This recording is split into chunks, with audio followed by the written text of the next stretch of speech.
Hi ಎಲ್ಲರಿಗೂ ನಮಸ್ಕಾರ. Welcome to my channel ವಿಶಿಷ್ಟ ಭೋಜನ. ತುಂಬ ಸಿಂಪಲ್ ಆಗಿ ಹಾಗೆ ರುಚಿಯಾಗಿ ಹಸಿ ತುಗುರಿಕಾಳು ಸಾಂಬಾರನ್ನ ಯಾವ ರೀತಿ ಮಾಡೋದು ಅಂತ ಇವತ್ತಿನ ನನ್ನ ವಿಡಿಯೋದಲ್ಲಿ ತೋರಿಸ್ಕೊಡ್ತಾ ಇದ್ದೀನಿ. ಹಾಗಾದ್ರೆ ಬನ್ನಿ ಹೇಗೆ ಮಾಡೋದು ಅಂತ ನೋಡ್ಕೊಳ್ಳೋಣ.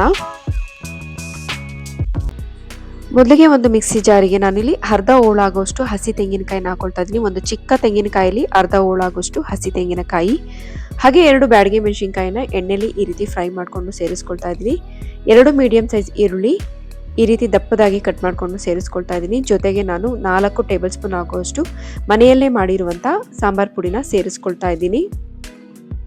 ಹಾಗೆ 4 ಮೀಡಿಯಂ ಸೈಜ್ ಟೊಮೆಟೊನ ಈ ರೀತಿ ದಪ್ಪದಾಗಿ ಕಟ್ ಮಾಡಿಕೊಂಡು ಸೇರಿಸ್ಕೊಳ್ತಾ ಇದ್ದೀನಿ. ಸ್ವಲ್ಪ ಕೊತ್ತಂಬರಿ ಸೊಪ್ಪು ಹಾಗೆ ಸ್ವಲ್ಪ ನೀರನ್ನು ಸೇರಿಸಿ ನಾನು ಇದನ್ನ ನುಣ್ಣಗೆ ರುಬ್ಬಿಟ್ಕೊಳ್ತಾ ಇದ್ದೀನಿ. ನಾನಿಲ್ಲಿ ನಾಟಿ ಟೊಮೊಟೊನ ತೆಗೆದುಕೊಂಡಿದ್ದೀನಿ. ಈ ನಾಟಿ ಟೊಮೊಟೊಲ್ಲಿ ಹುಳಿ ಅಂಶ ಇರೋದ್ರಿಂದ ಹಸಿ ಕಾಳು ಸಾಂಬಾರ್ಗೆ ತುಂಬಾ ರುಚಿಯಾಗಿರುತ್ತೆ ಅನ್ನೋದಕ್ಕೋಸ್ಕರ ನಾಟಿ ಟೊಮೊಟೊನ ನಾನು ತೆಗೆದುಕೊಂಡಿದ್ದೀನಿ. ನೋಡಿ, ಇವಾಗ ನಾನು ಮಸಾಲೆನ ಚೆನ್ನಾಗಿ ನುಣ್ಣಗೆ ರುಬ್ಬಿಟ್ಕೊಂಡಿದ್ದೀನಿ. ಈಗ ಒಂದು ಕುಕ್ಕರ್ಗೆ 2 ಟೇಬಲ್ ಸ್ಪೂನ್ ಆಗುವಷ್ಟು ಎಣ್ಣೆ ಹಾಕೊಳ್ತಾ ಇದ್ದೀನಿ. ಎಣ್ಣೆ ಸ್ವಲ್ಪ ಬಿಸಿ ಆದಮೇಲೆ ಸಾಸಿವೆ ಹಾಕೊಳ್ತಾ ಇದ್ದೀನಿ. ಸಾಸಿವೆ ಸಿಡಿದ ಮೇಲೆ 1 ಮೀಡಿಯಂ ಸೈಜ್ ಈರುಳ್ಳಿನ ಈ ರೀತಿ ಉದುದಕ್ಕೆ ಕಟ್ ಮಾಡಿಕೊಂಡು ಸೇರಿಸ್ಕೊಳ್ತಾ ಇದ್ದೀನಿ. ಜೊತೆಗೆ ಸ್ವಲ್ಪ ಕರಿಬೇವನ್ನು ಕೂಡ ಸೇರಿಸ್ಕೊಂಡು ಈರುಳ್ಳಿ ಕೆಂಪಗಾಗೋವರೆಗೂ, ಸ್ವಲ್ಪ ಟ್ರಾನ್ಸ್ಪರೆಂಟ್ ಆಗೋವರೆಗೂ ಚೆನ್ನಾಗಿ ಫ್ರೈ ಮಾಡ್ಕೊಳ್ಳೋಣ. ಹೊಸಬ್ರು ಯಾರಾದರೂ ನನ್ನ ಚಾನೆಲ್ನ ನೋಡ್ತಾ ಇದ್ರೆ ದಯವಿಟ್ಟು ಸಬ್ಸ್ಕ್ರೈಬ್ ಮಾಡ್ಕೊಳ್ಳಿ. ನೋಡಿ, ಇಷ್ಟು ಈರುಳ್ಳಿ ಕೆಂಪಗಾದ್ಮೇಲೆ ಇವಾಗ ಇದಕ್ಕೆ ಚೆನ್ನಾಗಿ ತೊಳೆದಿಟ್ಕೊಂಡಿರುವಂಥ ತುಗರಿ ಕಾಳನ್ನು ಸೇರಿಸ್ಕೊಳ್ತಾ ಇದ್ದೀನಿ. ಇವಾಗ ಈ ತುಗರಿ ಕಾಳಲ್ಲಿರುವಂಥ ಹಸಿ ವಾಸನೆ ಹೋಗೋವರೆಗೂ ಒಂದು 5 ನಿಮಿಷ ಚೆನ್ನಾಗಿ ಫ್ರೈ ಮಾಡ್ಕೊಳ್ಳೋಣ. ಯಾವುದೇ ಹಸಿ ಕಾಳಾಗಲಿ ಸ್ವಲ್ಪ ಒಂದು 5 ನಿಮಿಷ ಎಣ್ಣೆಯಲ್ಲಿ ಚೆನ್ನಾಗಿ ಫ್ರೈ ಮಾಡಿಕೊಂಡ್ರೆ ಅದರಲ್ಲಿರುವಂಥ ಹಸಿ ವಾಸನೆ ನೀಟಾಗಿ ಹೋಗುತ್ತೆ.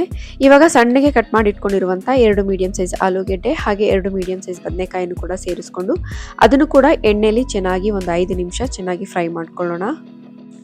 ನನ್ನ ಈ ಚಾನೆಲ್ನ ಪ್ರತಿಯೊಂದು ವಿಡಿಯೋದಲ್ಲೂ ನಾನು ಪ್ರತಿಯೊಂದು ರೆಸಿಪಿನೂ ಕೂಡ ತುಂಬ ಕ್ರಮಬದ್ಧವಾಗಿ ಮಾಡೋ ವಿಧಾನ ಆಗಿರ್ಬೋದು, ಇಂಗ್ರೀಡಿಯೆಂಟ್ಸ್ ಆಗಿರ್ಬೋದು, ತುಂಬ ಕ್ರಮಬದ್ಧವಾಗಿ ತೋರಿಸ್ಕೊಡೋವಂಥ ಪ್ರಯತ್ನ ಮಾಡಿದ್ದೀನಿ. ಐ ಹೋಪ್ ನಿಮಗೆಲ್ಲ ಇಷ್ಟ ಆಗಿದೆ ಅಂತ ಅಂದ್ಕೊಳ್ತೀನಿ. ದಯವಿಟ್ಟು ಹೊಸಬ್ರು ಯಾರಾದರೂ ನನ್ನ ಚಾನೆಲ್ನ ನೋಡ್ತಾ ಇದ್ರೆ ದಯವಿಟ್ಟು ಸಬ್ಸ್ಕ್ರೈಬ್ ಮಾಡ್ಕೊಳ್ಳೋ ಮೂಲಕ ನಿಮ್ಮ ಒಂದು ಸಪೋರ್ಟ್ನ ನನಗೆ ಕೊಡಿ.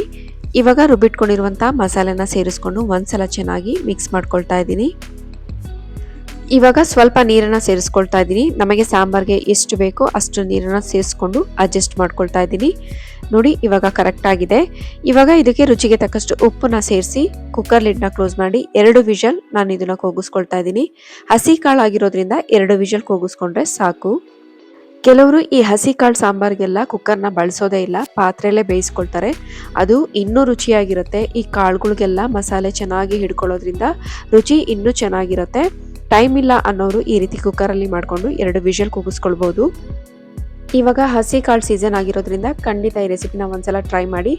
ತುಂಬಾ ರುಚಿಯಾಗಿರುತ್ತೆ. ಬಿಸಿ ಅನ್ನಕ್ಕೆ, ಬಿಸಿ ಮುದ್ದೆಗೆ ತುಂಬ ಸಿಂಪಲ್ಲಾಗಿ ತುಂಬ ರುಚಿಕರವಾಗಿ ಈ ಸಾಂಬಾರನ್ನ ಮಾಡ್ಕೊಳ್ಬೋದು.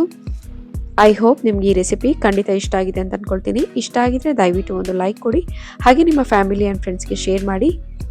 ಮತ್ತೆ ಸಿಗೋಣ ಒಂದೊಳ್ಳೆ ರೆಸಿಪಿಯೊಂದಿಗೆ. Thank you.